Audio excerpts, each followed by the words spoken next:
menudo los hijos se nos parecen, así nos dan la primera satisfacción.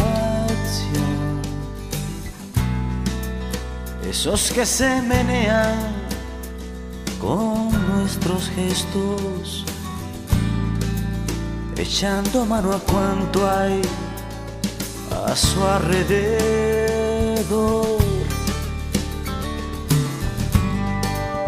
Esos locos bajitos que se incorporan con los ojos abiertos de par en par, sin respeto al horario ni a las costumbres, y a los que por su bien hay que domesticar. Niño, deja ya de joder con la pelota.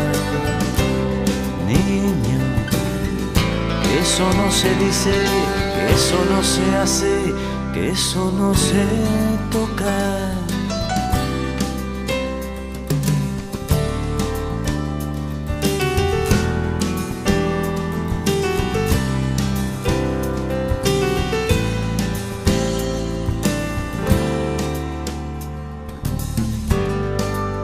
Cargan con nuestros dioses y nuestro idioma,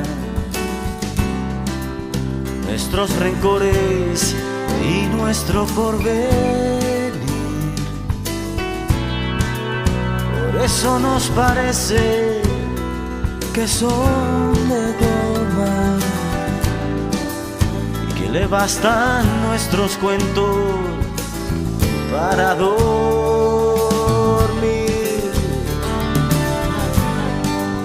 Nos empeñamos en dirigir sus vidas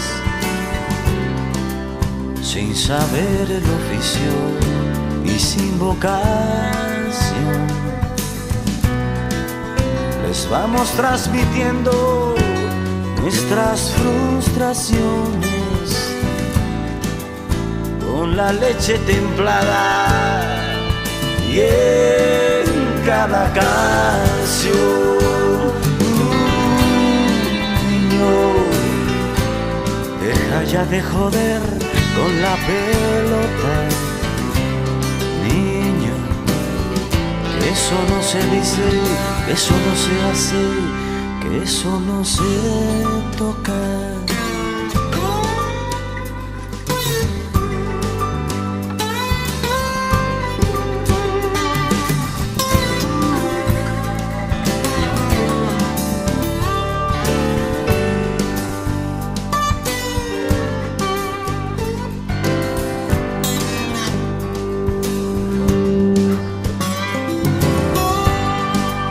Nada ni nadie puede impedir que sufran,